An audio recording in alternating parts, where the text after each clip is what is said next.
வணக்கங்களே.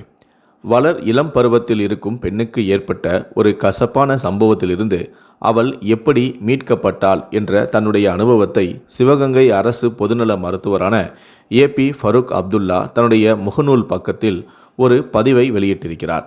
அந்த பதிவு நிச்சயமாக அனைவருக்குமே ஒரு எச்சரிக்கை தரக்கூடிய பதிவாக இருக்கும். இந்த பதிவு நிச்சயம் அனைத்து பெற்றோர்களுக்கும் மருத்துவர்களுக்கும் மிக உதவியான ஒன்றாக இருக்கும் என்பதில் எவ்விதமான சந்தேகமும் இல்லை. இக்கட்டான சூழ்நிலையில் மாட்டிக்கொள்ளும் குழந்தைகளை எப்படி கையாள வேண்டும் என்பதற்கு இந்த பதிவு ஒரு சிறந்த எடுத்துக்காட்டாக கூட இருக்கும்.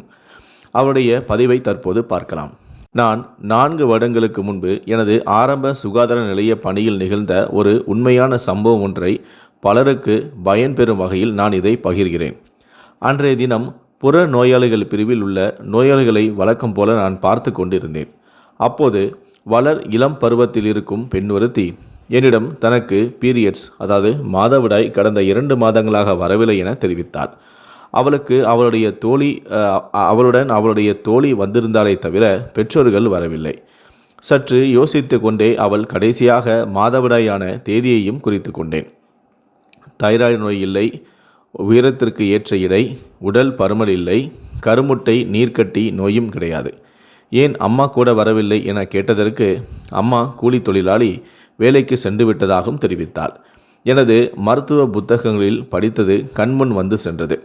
இனப்பெருக்க வயதில் இருக்கும் பெண்ணுக்கு மாதவிடாய் சரியாக வரவில்லை என்றால் முதலில் நாம் இல்லை என்று நிரூபிக்க வேண்டியது அவள் கர்ப்பம் அடையவில்லை என்பதைத்தான்.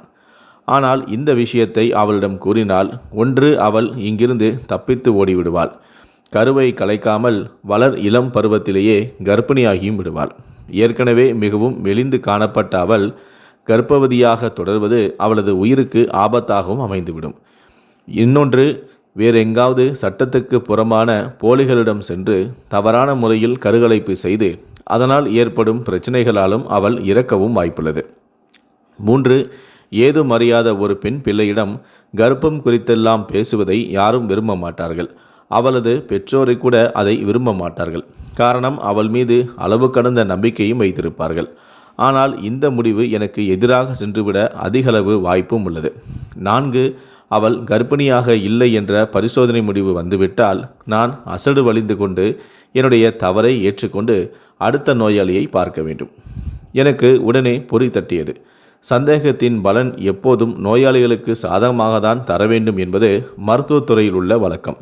உடனே என்னுடைய மேல்நிலை மருத்துவ அலுவலரிடம் அறைக்கு சென்று இந்த பெண்ணுக்கு அவளுக்கு தெரியாமலேயே சிறுநீரில் கர்ப்ப பரிசோதனை செய்து கொள்ள அனுமதியும் வாங்கினேன்.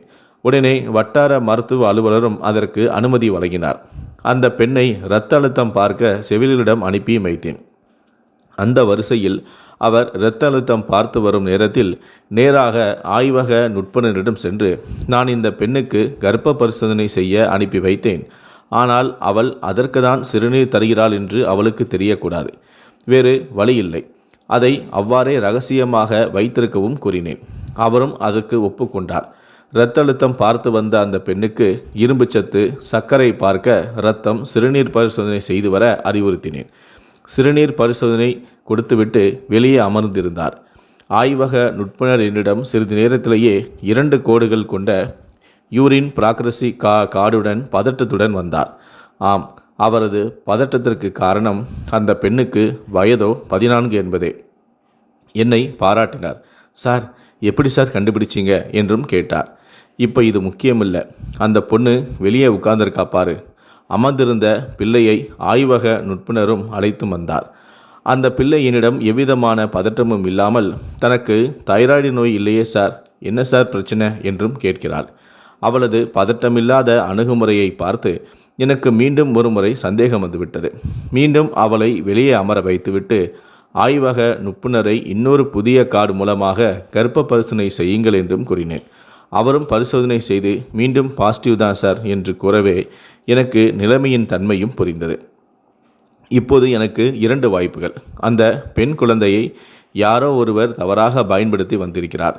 அந்த பெண் குழந்தைக்கு தன்னுடன் உறவு கொள்பவரால் தான் கர்ப்பம் ஆவோம் என்று கூட தெரிந்திருக்க வாய்ப்பு குறைவு. அல்லது அந்த பெண்ணுக்கு அத்தனையும் தெரியும். அதனால்தான் வசதியாக தன்னுடைய தாயை வீட்டில் விட்டுவிட்டு தாய்க்கு தெரியாமல் தனது வகுப்பு தோழியுடன் மட்டும் வந்திருக்கிறாள். இப்படி 2 விதமாக நான் யோசித்து கொண்டே இருந்தேன். எனக்கு முதல் வாய்ப்பு தான் அதிகமாக இருக்கும் என்று பட்டது. சரி, என்னவோ இப்போதைக்கு இந்த பெண்ணிடம் நாம் கண்டறிந்ததை கூறுவது சரியாகாது என்றும் இவளது தாய் தந்தையிடம் கூறுவதுதான் சரி என்றும் அவளை வீட்டுக்கு அனுப்பிவிட்டேன். நான் அவர்களிடம் கூறாமல் இருந்ததற்கு காரணம், ஒன்று, நான் நினைத்த முதல் காரணமாக இருந்தால் அது அவளுக்கே தெரியாமல் நடந்த விஷயமாக இருக்கலாம். அது அவளை பதட்டமடைய வைக்கும். மேலும் அவள் கூட வந்திருந்த தோழிக்கும் விஷயம் தெரிந்துவிடும். இது நோயாளியின் இரகசிய காப்புக்கு எதிராக சென்றுவிடும். வளர் இளம் பருவத்தில் இருக்கும் அவள் இந்த செய்தியில் பெரும் பதட்டத்துக்கு சென்று தன்னுடைய உயிரையும் மாய்த்து கொள்ள வாய்ப்பும் இருக்கிறது. நான் நினைத்த 2வது காரணமாக இருந்தால், அவள் வீட்டுக்கு செல்வதற்கு முன்பு எங்காவது ஒரு போலியான ஆட்களிடம் சென்று சட்டம் அங்கீகரிக்காத முறையில் அபார்ஷன் செய்து கொண்டு அதனால் ஏற்படும் உதிரிப்போக்கு, கிருமி தொட்டு போன்ற காரணங்களால் இறக்கவும் நேரிடும். இப்போது எத்தனை மாதங்கள் கர்ப்பம் என்று கூட சரியாக தெரியாது. இந்த சூழ்நிலையில் நான் அவளை கண்டுபிடித்து விட்டேன் என்று கூறுவதை விட அவளை அவள் போக்கில் விட்டு அவளது பெற்றோருக்கு தகவல் தருவதே சிறந்தது என்று முடிவுக்கும் வந்தேன். அவளை வீட்டுக்கு அனுப்பிவிட்டு அவள் புறநோயாளி சீட்டு பதிவு செய்து கொடுத்த அந்த அலைபேசி எண்ணுக்கு தொடர்பு கொண்டேன். அப்படி ஒரு எண்ணே இல்லை என்று வந்தது. அவள் கொடுத்த முகவரியை கொண்டு கிராம சுகாதார செவிலியரை விசாரிக்க உடனே கூறினேன். அவர் கொடுத்த முகவரியும் அப்படி ஒரு நபரே இல்லை என்ற தகவல் தான் வந்தது. அதற்கடுத்து வந்த சில நாட்கள் எனக்கு மிகவும் பதட்டமானவையாக இருந்தன. அந்த பெண்ணை எப்படி கண்டறிவது என்று அவளது அடையாளங்களை மட்டுமே எனது கிராம சுகாதார செவிலியர்கள் அனைவருக்கும் கூறி அவளது இருப்பிடத்தை கண்டறியவும் கூறினேன். 3 நாட்களுக்கு பிறகும் அவளது இருப்பிடத்தை என்னால் அறிய முடியவில்லை. தற்செயலாக புறநோயாளிகள் பிரிவை விட்டு வெளியே வந்தேன்.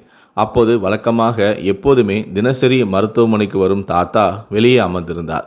எனக்கு இருந்த நினைவில் அந்த பெண் வந்திருந்த அன்றும் அவர் அந்த பெண்ணுக்கு அடுத்த ஆளாக வரிசையில் நின்று கொண்டிருந்தார். அந்த பெண்ணை விசாரிக்கும் போது நான் அதிக நேரம் எடுத்துக்கொண்டதை அடுத்த வரிசையில் நின்று கொண்டிருந்த அவர் கடுமையான முகத்துடன் பார்த்து கொண்டிருந்தார். அப்போது சத்தமாகவே புலம்பிக் கொண்டிருந்தார்.